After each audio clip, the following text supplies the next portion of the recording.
Korea is a small country, thousands of miles away. But what is happening there is important to every American. We are united in detesting communist slavery. We know that the cost of freedom is high, but we are determined to preserve our freedom no matter what the cost.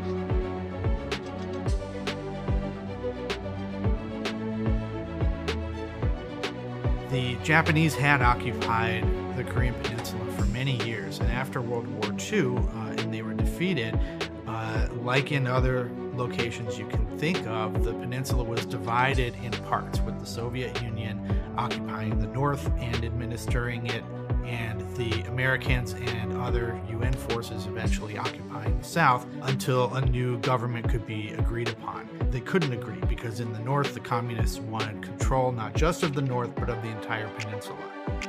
Elections were held in the South in 1948 and created a democratic society, and at that point, American troops withdrew because they were no longer needed. The Koreans had a state there on their own. So this was a situation 2 years later when the North Koreans surprise attacked the South.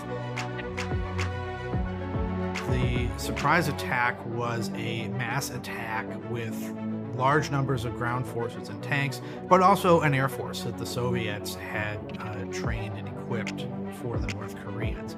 It was relatively small in number, but without a South Korean air force and without any allied major presence, it was still very potent. And very early on in the war, the South Koreans approached the Americans specifically and the UN generally to say, we need air power, we need aircraft, we need to be able to defend ourselves. And it wasn't feasible to give them aircraft to operate on their own, and they weren't trained in using them.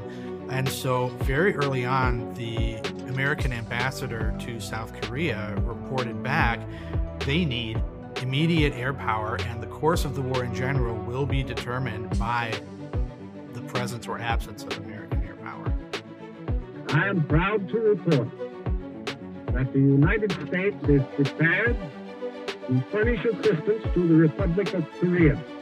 The Korean people had been under such duress with the Japanese, number one. And when the North Koreans came in, they treated them just as badly. They were so glad to see us. We were their rescuers. Last-minute evacuation by air is necessary. Many of the Air Force operations in the early phase were primarily air evacuation. As the front line pushed south, it went right past Seoul, the capital, and so there was a need to evacuate American and other civilians, which they did very successfully.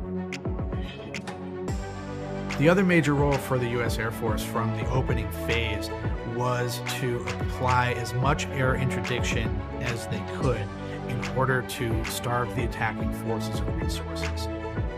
This was limited at the beginning, but increasingly effective as time went on, and in fact proved vital because the scale and speed and surprise of the attack made for a very potent offensive, and the North Korean forces rolled down the peninsula almost all the way to the end. At the height of their wave, there was just a pocket in the southeast of the peninsula, Pusan perimeter, that the South Koreans and Americans and Allied forces were trapped in. If it had not been for air power and air interdiction, that pocket might have collapsed and the war could have been won in its opening phase. While that was happening, planning was already underway for a counterattack. The UN forces take the offensive. An assault fleet appears off Walney Island at Incheon Harbor. And that came eventually led by General MacArthur at Incheon, a major amphibious landing that created a pocket behind enemy lines and eventually was able to spread into a counteroffensive that rolled the North Koreans up all the way past the 38th parallel and increasingly all the way up towards China. The closer American and Allied forces got to the Yalu River, which is the border between China and North Korea, the closer that we got to that border, the more China warned that crossing that river would mean them entering the war in force. It started out smoothly, but by nightfall of the second day, the UN was facing a new enemy in Korea, and a new war had begun. China was not going to wait for a mass invasion. They invaded themselves with large numbers of troops and tanks.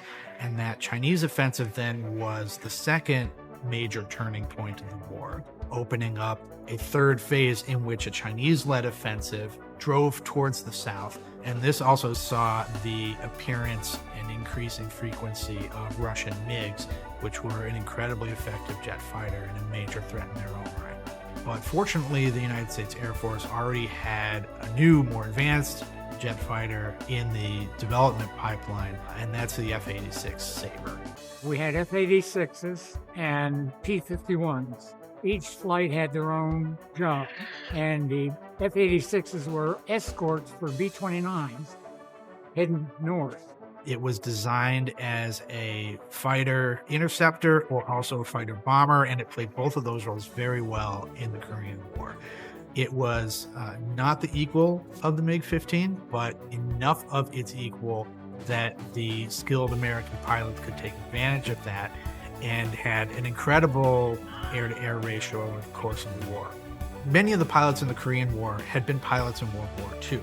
Gabi Gabrewski was a Polish-American from Pennsylvania. Robbie Reisner, who went on to be one of the leaders of the American POWs in the camps in Vietnam.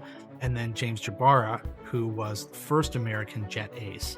And then as far as aerial victory goes, they shot down 780-some MiGs in exchange for only 70-some losses. And that's a 10-to-1 ratio. The Korean War was known as a limited war. It was still incredibly destructive in the areas that were being fought over, and particularly in North Korea, where the majority of the fighting over the whole war took place. In both North and South, there were a lot of attacks against factories, railroad facilities, rail yards, bridges. The whole infrastructure came under attack. Oh, well, it was terrible. I mean, things were just completely blown up. Everything was. Well, the only ones that were left were the ones that were made out of concrete and blocks like that. Any of those hooshes that they call them, they were just paper shacks. They got blown away. So those people had no place to live in wintertime. They really had it tough.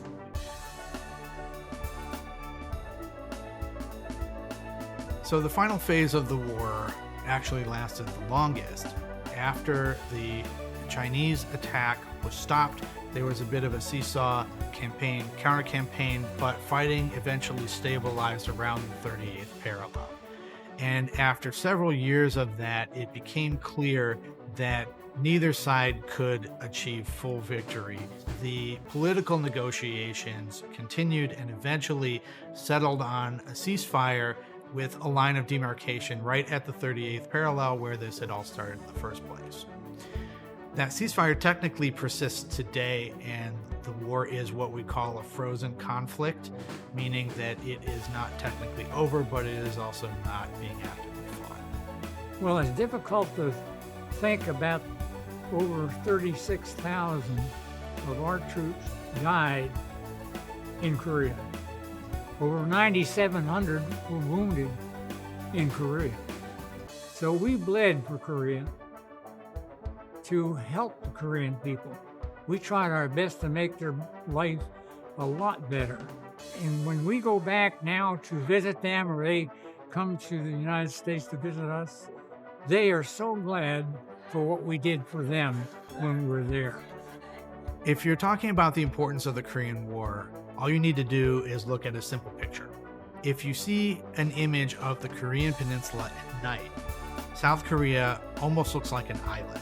You can see the illumination of its cities and its vibrant society is lighting up the night. And then to the north of that, it's just darkness until you get to China. That's the society that all of Korea could have been living under for generations if it weren't for the UN and American successes in the Korean War.